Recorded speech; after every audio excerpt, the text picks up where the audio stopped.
Shalom, Ibu Bapak, Saudari-saudara yang dikasihi Tuhan. Karena anak saya sekolah di Malang, baru SMA kelas 2, maka saya menjaga dia. Sering pulang pergi ke Malang, bahkan tinggal lama di sana. Jadi saya mencari persekutuan, mencari komunitas untuk saya boleh memuji, memuliakan nama Tuhan. Akhirnya saya mendapatkan di Jalan Jayagiri. Kalau nggak salah nomor 20, sedangkan kami tinggal di Jalan Tambora, jadi nggak terlalu jauh. Di situ saya bisa berkenalan dengan beberapa ibu-ibu yang dalam persekutuan itu. Nah, kejadiannya kalau nggak salah di awal-awal tahun 1999. Saya mau mengatakan bahwa Tuhan itu sungguh luar biasa, mengajar saya step by step, perlahan-lahan tetapi pasti. Saya lagi jalan, di pinggir jalan tuh ada mobil mepet saya, lalu saya sampai minggir-minggir gitu, kepepet, mobilnya berhenti, jendela dibuka, ibu-ibu di dalam mobil itu teriak, Meluo, Meluo, ya, ikutlah. Saya bilang, saya mau pulang, mau naruh makanan. Oh iya, nggak apa-apa, ayo. Saya naik ke mobil, lalu ibu-ibu itu bilang, kita mau doain orang sakit, ya. Iya, saya bilang.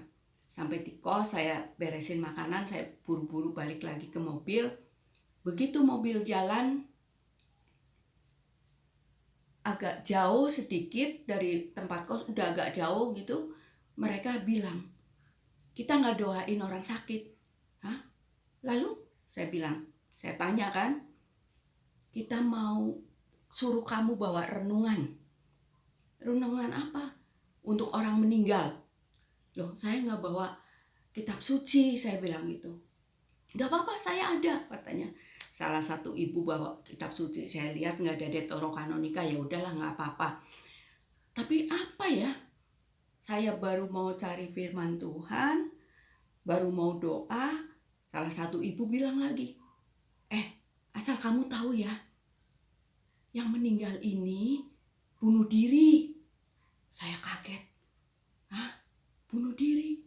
Ya udah, pokoknya asal kamu tahu. Tapi dia sebelum bunuh diri, dia sudah belajar agama dulu. 3 hari sebelum bunuh diri, dia sudah dibaptis. Saya tambah bingung, saya tambah, aduh Tuhan, apa? Ya udah, saya bilang, tolong saya mau berdoa dulu ya. Saya berdoa. Kan banyak orang yang bilang, begitu berdoa, buka kitab suci, plek, dapat firmannya. Saya berdoa, saya buka, nggak dapat juga. Gimana saya cari-cari firman Tuhan apa? Aduh Tuhan, bagaimana ini? Ya, belum dapat juga firmannya. Akhirnya begitu udah deket rumah duka, nih udah sampai nih, masuk ke parkiran, udah dapat firmannya belum? Belum, saya bilang. Ini, saya dapat, saya bilang gitu ya. Saya udah dapat tuh 1 Petrus 3 ayat 19 dan 1 Petrus 4 ayat 6. Kemudian nanti ya, saya begitu sampai di rumah duka,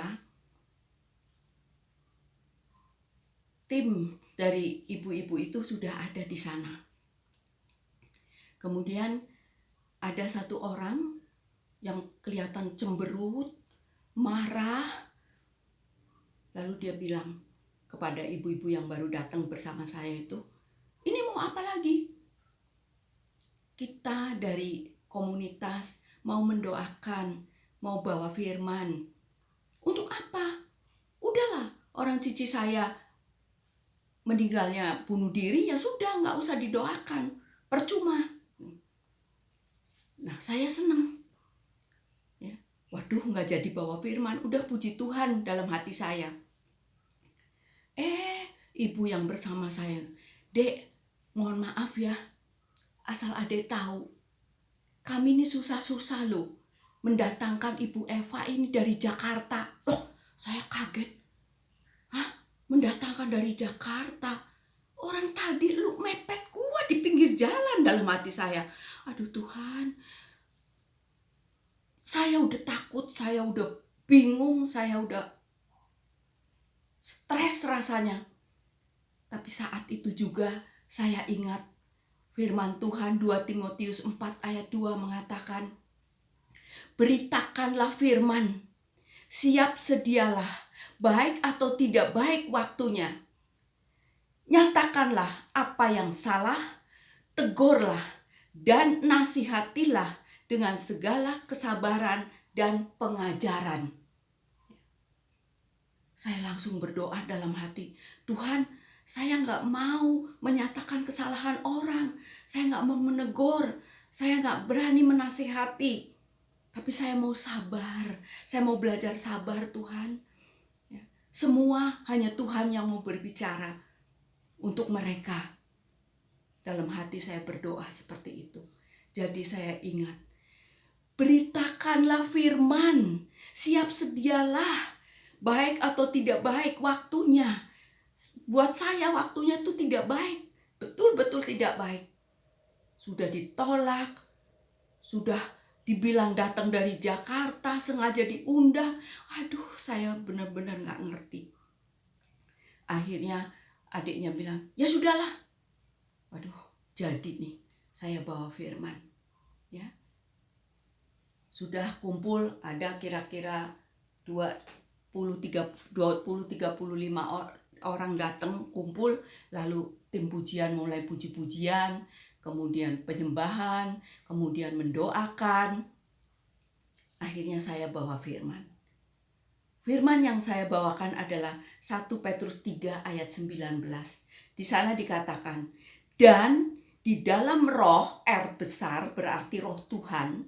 Ya, roh Tuhan itu juga ia pergi. Jadi di dalam roh, Yesus itu pergi memberitakan Injil kepada roh-roh yang di dalam penjara. Dalam pengertian saya waktu itu, roh-roh yang di dalam penjara adalah roh-roh yang ada di dalam api pencucian. Itu saat itu saya mengertinya seperti itu. Jadi Yesus sebagai roh, dia pergi ke dalam api pencucian. Untuk apa? Dia datang ke situ. Ternyata di 1 Petrus 4 ayat 6 dikatakan, itulah sebabnya maka Injil telah diberitakan juga kepada orang-orang mati, supaya mereka semua seperti manusia dihakimi secara badani, tetapi oleh roh dapat hidup menurut kehendak Allah. Jadi pada waktu itu saya bawa firman, saya menyatakan bahwa kita nggak boleh saling menghakimi, ya. Hanya Tuhan yang berhak menentukan apakah dia masuk surga atau tidak, atau masuk neraka. Hanya Tuhan, sekali lagi hanya Tuhan. Karena dia di dalam roh masih mau menginjili roh-roh yang ada di dalam penjara, roh-roh yang ada di dalam api penyucian maksudnya. Karena mungkin pada saat hidup mereka walaupun diinjili tetapi tidak mengerti. Saya mengatakan, kalau dia mengerti, dia gak mungkin mau bunuh diri. Setelah selesai firman, saya mendoakan yang meninggal, saya mendoakan yang ditinggal, supaya semua ada damai dan bisa menerima apa yang Tuhan berikan saat ini. Setelah selesai, itu adiknya datang kepada saya. Sungguh luar biasa. Adiknya datang pada saya dan mengatakan, Bu, saya minta maaf. Mulai sekarang saya mau mendoakan arwah cici saya, katanya. Saya bilang, oh iya, Tuhan yang menegur kita semua. Dia bilang, saya sangat-sangat terkesan dengan Injil, dengan surat Petrus yang mengatakan, ia di dalam roh memberitakan Injil kepada roh-roh yang ada di dalam penjara. Saya mau mendoakan kakak saya. Ya, puji Tuhan. Akhirnya selesai, kita pulang, masuk ke mobil. Begitu masuk mobil, semua ibu-ibu itu ketawa luar biasa sukacitanya dan mengatakan kepada saya, tuh kan kalau orang dari Jakarta pasti Tuhan bekerja. Saya bilang, enak aja. Kalian tuh tadi bawa saya dari pinggir jalan. Ketawa lagi. Puji Tuhan. Sukacita Tuhan luar biasa. Saat ini pun Tuhan akan memberikan sukacita kepada kita semua.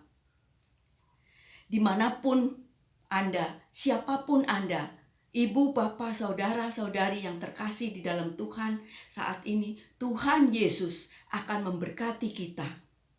Karena Dia begitu baik, begitu luar biasa. Dia datang untuk kita semua yang memerlukannya. Dia memberkati kita dimanapun kita berada, siapapun Anda. Dalam nama Bapa dan Putra dan Roh Kudus. Amin.